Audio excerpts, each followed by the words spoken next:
I'm very careful about who I bring to the table because number one, we keep it real, relevant, and relatable.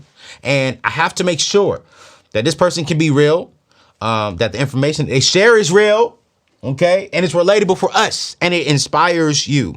How can it influence you? How can it impact you so you can go out there and produce some income on how you were influenced and impacted? So I'm extremely grateful to have this queen on the show today because she is a beast. So welcome to the table, Ellie. Give me some love. Girl, you're looking good, girl. I got a little brown on. Brown on brown. You know. Okay, then. Ellie said, Skin popping. all right. I'm liking this shirt, though. I think it's good. It's pink. I like pink. Real men wear pink. Listen. Real men wear pink. Listen, I'm feeling it. Now, you can't see. I got on like some sweats and some blue shoes, but it's all good. But he's looking good. Yeah, I'm in my house. So, Ellie, let's get straight into it because I've been following you for about a year now. And man, your journey has really been something.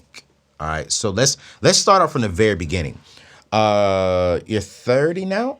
Almost. I turned 30 in June. In June. My sister's birthday is in June. Which June? What day? She's June 4th. I'm June 21st. Okay. So you're close to me because I'm July 1st. Oh yeah. Yeah, I need some birthday gifts. Oh, we're just 10 days apart. I know. Yes. We gotta have a joint birthday party. You're in my home city. We may make that happen.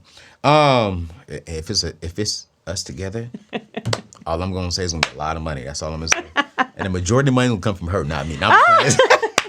Yo. So you're 29, turning 30 this year. Let's fast forward or rewind 10 years ago. When were you married? I got married at 20. I met him at 19. You met him at 19, got married at 20. Yeah.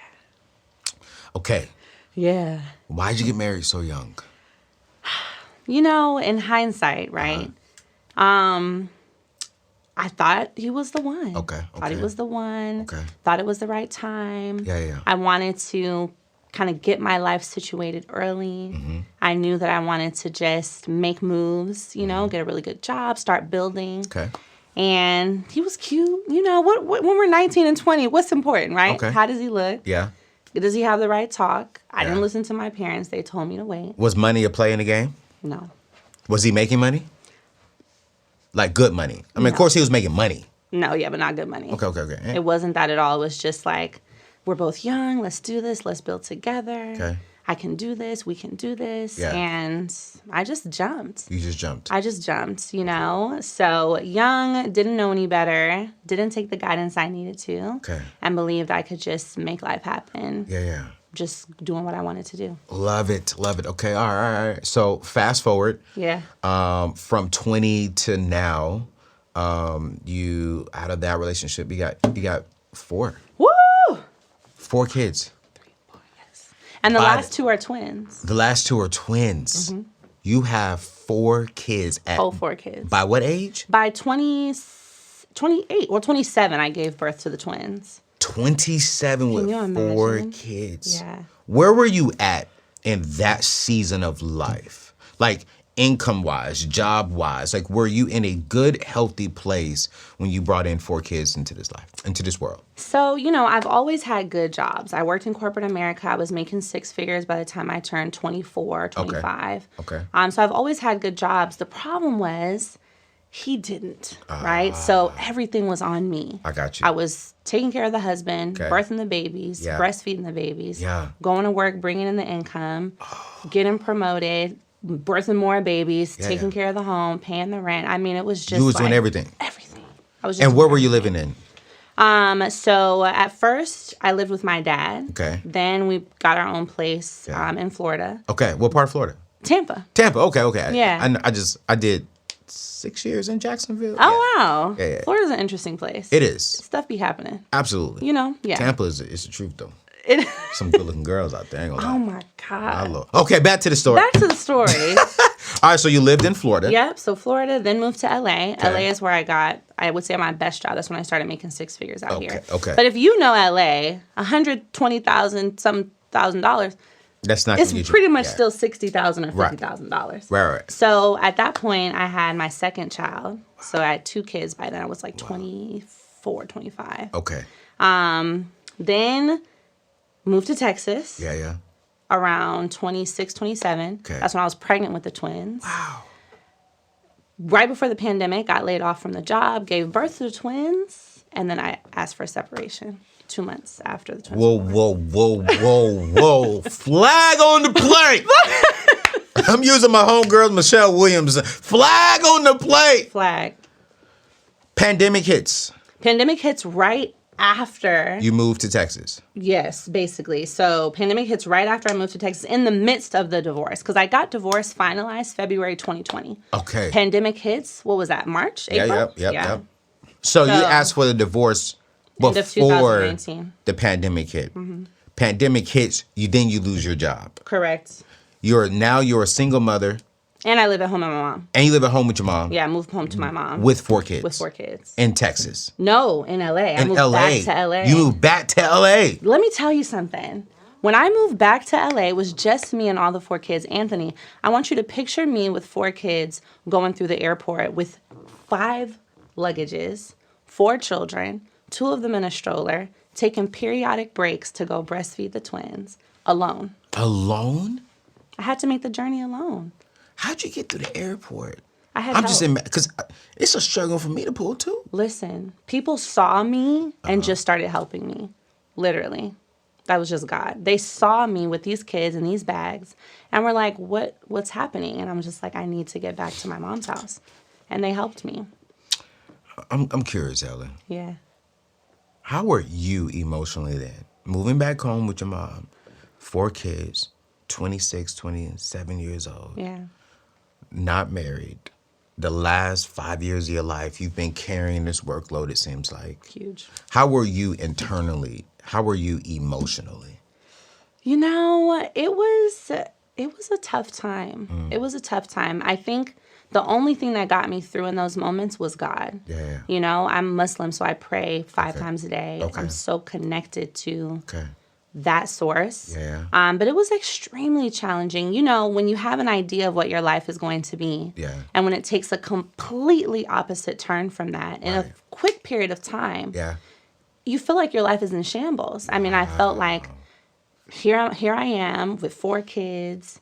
I'm thinking these people probably think I'm somebody's baby mama. They're probably like, you know, oh, this woman doesn't have her life together. You know, and I felt like, do I not have my life together? Because I went from being married to what we praise as a great thing to now being unmarried when I knew I was getting out of an unhealthy situation. Right. But it felt like I was going from one unhealthy thing right into another. Now living at home with my moms at 20, 26, 27 years old with no job. It's not cute. It's not. It wasn't cute. I can only imagine that. You know what I'm saying? And I really wanted to start at the base of your story. Yeah. Because that was one season of your life. Yeah. Now you're in a completely different season. And sometimes you see shows, they'll start off with all the glam, all the but then they don't really spend time in that season. Because there's some of you all watching right now, right? And I feel as if I wanted you all to meet Ellie and really understand her from the where she was. 27 with 4 kids. You know, had to move back in with her mom after being married, after making 6 figures and doing well, but she carried all the workload and had to go back home. You know, some of you all are watching this right now saying, I relate to that. Man, I understand that. Man, I'm in that right now. What I want to encourage you is get a pen and paper, because we're about to give you some wisdom and some knowledge on how to start switching that season in your life, on how to adjust and how to move from the season you're in right now to a whole completely different season. And here's the thing. I want to be honest. It's not going to be easy. But you have everything on the inside of you to get there. You know, Ellie reminds me of me, just a different version of me. You know, she went back home. I went to the back of my car. And what pays us now is the gifts and the talents that are on the inside of us. And so, you know, we about to get into it. We about to get into it. So, all right, Ellie. I just saw on your Instagram that you just bought a Mercedes G-Wagon. Oh, you know, her name is Moolah. Moolah. Yes. You just bought moolah. So you went from being 27, 4 kids, living back home with your mom, having a job, because you still kept your job, right? I mean, well, you got a job eventually. To now you make 7 figures a year. You know? Let's go there. Let's go. How did that happen? Like, how did you go from being there to where you are now? I mean, you walked in with a nice purse. I don't know the name of that purse, but I know it was expensive. You know what I'm saying? A little something. Yeah, you come in here with a whole entourage. I'm like, that ain't cheap. You know what I'm saying? You cutting payroll checks. How did you go from there to where you are now? What's the secret ingredient to start making 7 figures a year?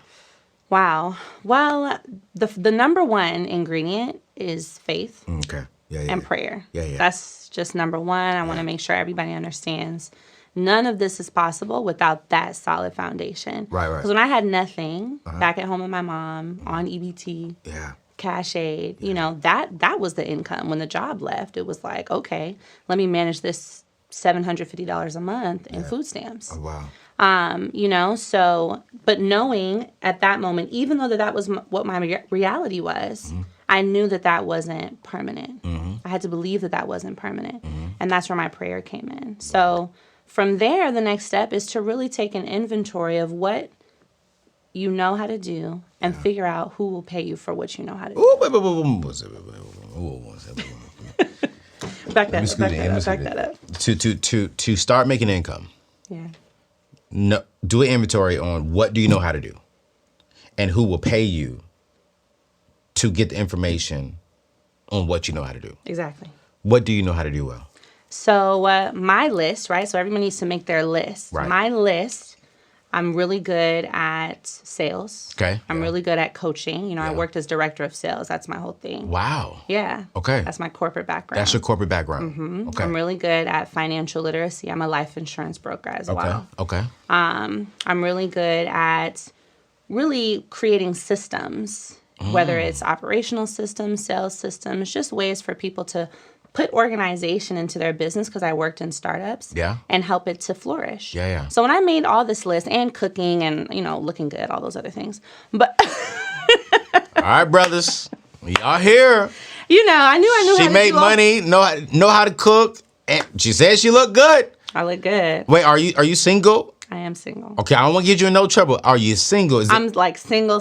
Nobody can tell me I'm somebody's girlfriend. You can cook? Can you clean? Cook and clean. I got 4 kids. What that mean? You got to have a clean house. No, you don't. Oh, yes, you do. Well, for me, you do. And you got to make the home. She says you look good. Okay. And I look good, right? So I had all these lists, but I said, okay, let me look at what someone can pay me for that's directly related to what I've already done successfully. So I make my list. You also, as well, want to make a list of what you've actually accomplished with that. So when I was director of sales, I helped the company I worked for scale to $4 million in revenue. So I really knew what I was doing. And I said, okay, this seems like close to where I might be able to turn this into something. So I said, how can I take what I used to do for this company and I applied to 50 jobs. 50? I tried my best to get a job, Anthony. This is right around the pandemic. COVID. Okay. Couldn't get no job. Couldn't get a job. With this long resume. Okay. Could not get a job. So I said, okay, since no one's hiring me for this skill, how can I take what I do know how to do for businesses, but give it directly to businesses? So this is how I created my coaching and consulting. So that's what people should do. They should look at, okay, what do I actually know how to do? What do I have a proven record in? Yeah. How can I give it straight to the people that need it? Yeah. That's your business. Don't try to do something that you don't really have any experience in. Start there. Then you can always expand later. You know what I'm saying?